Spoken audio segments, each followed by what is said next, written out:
All right, we are starting Chapter 3. Officer Delinko shielded his eyes against the noon glare. "Took you long enough," said Curly, the construction foreman. "There was a 4-car pileup north of town," the police officer explained, "with injuries." Curly huffed. "Whatever. Anyway, you can see what they've done." Again, the trespassers had methodically removed every survey marker and filled in the stake holes. Officer Delinko wasn't the sharpest knife in the drawer, but he was beginning to suspect that this wasn't the random work of juvenile pranksters. Perhaps somebody had a grudge against Mother Paula and her world-famous pancakes. "This time you got actual vandalism to report," Curly said pointedly. "This time they messed up some private property."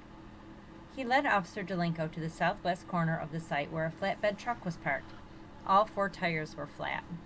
Curly raised the palms of his hands and said, "There you go. Each of them tires is worth $150. "What happened?" the police officer asked.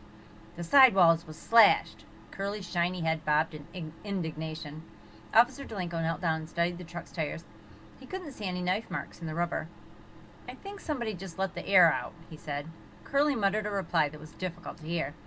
"I'll make a report anyway," the policeman promised. "How about this?" Curly said. "How about you put some extra patrols around here?" "I'll speak to my sergeant." "You can do that," Curly grumbled. "I got some people I can speak to myself. This is getting ridiculous." "Yes, sir." Officer Delinko noticed that 3 portable latrines were strapped on the back of the flatbed truck. He caught himself smiling at the name painted on the blue doors, Travelin' Johnny. "For the construction crew," Curly explained, "for when we get this project started, if we ever get it started." "Did you check them out?" asked the police officer. Curly frowned. "The Johns? What for?" "You never know." "Nobody in their right mind is going to fool around with a toilet," the foreman snorted. "Can I have a look?" Officer Delinko asked. "Be my guest." The police officer climbed on the bed of the truck. From the outside, the portable latrines appeared untouched. The cargo straps were cinched tight and the doors to all 3 units were closed. Officer Delinko opened one and peeked his head inside. The stall smelled heavily of disinfectant. "Well," Curly called up to him. "A-okay," said the police officer. "Truth is, there ain't much to wreck on a porta-potty." "I suppose not." Officer Delinko was about to shut the door when he heard a muffled noise. Was it a splash? The police officer stared uneasily at the blackness beneath the plastic seat. 10 seconds passed, then he heard it again. Definitely a splash. "What are you doing up there?" Curly demanded. "Listening," replied Officer Delinko. "Listening to what?" Officer Delinko unclipped the flashlight from his belt. Edging forward, he aimed the light down the toilet hole. Curly heard a cry and watched in surprise as the policeman burst from the doorway of the latrine, leaping off the flatbed like an Olympic hurdler. "What now?" the foreman wondered unhappily. Officer Delinko picked himself off the ground and smoothed the front of his uniform. He retrieved his flashlight and tested it to make sure the bulb wasn't broken. Curly handed him his hat, which had come to rest near an owl burrow. "So let's hear it," the foreman said. The policeman nodded grimly. "Alligators," he declared. "You're kidding me." "I wish I was," said Officer Delinko. "They put alligators in your potties, sir. Real live alligators." "More than one?" "Yes, sir." Curly was flabbergasted. "Are they big gators?" Officer Delinko shrugged, nodding toward the Travelin' Johnnies. "I imagine all of them look big," he said, "when they're swimming under your butt." New paragraph. Miss Hennepin had notified Roy's mother, so he had to repeat the story when he got home from school. This is the story about what happened on the bus.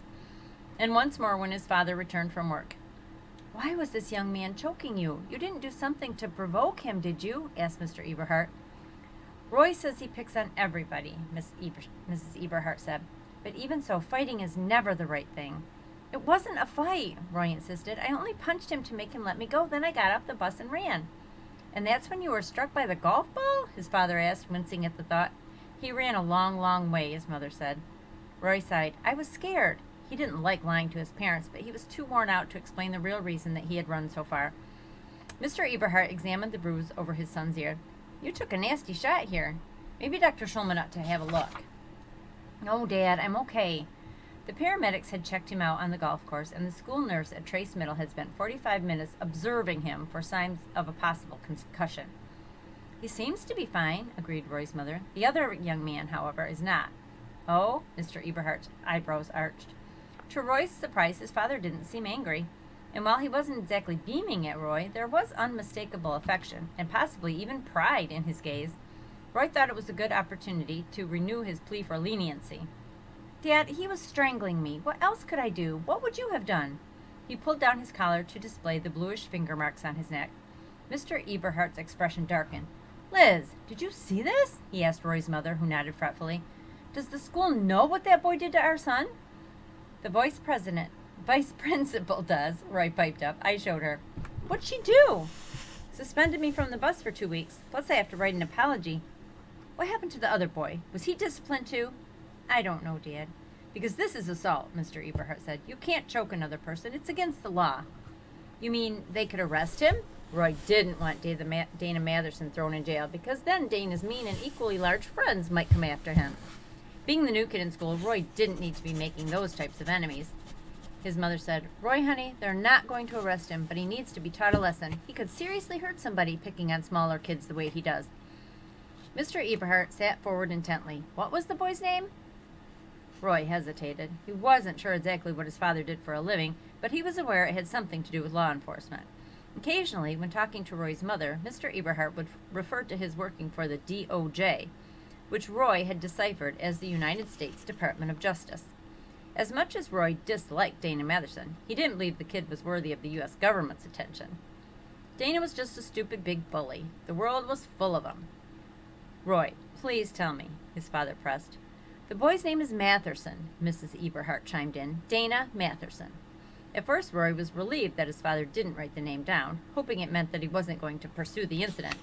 Then Roy remembered that his father seemed to have a supernatural memory. For instance, he could still recite the batting averages of the entire starting lineup for the 1978 New York Yankees. Liz, you should call the school tomorrow, Mr. Eberhardt said to Mrs. Eberhardt, and find out if, and how, this boy will be disciplined for attacking Roy. First thing in the morning, Mrs. Eberhardt promised. Roy groaned. It was his own fault that his parents were reacting so strongly. He should never have shown them the marks on his neck. Mom, Dad, I'll be fine. Honest, I will. Can't we just let the whole thing drop? Absolutely not, his father said firmly. Your dad's right, said Roy's mother. This is a serious matter. Now come to the kitchen and let's put some ice on your bump. Afterwards, you can work on that apology letter. We'll finish the rest of the chapter next time.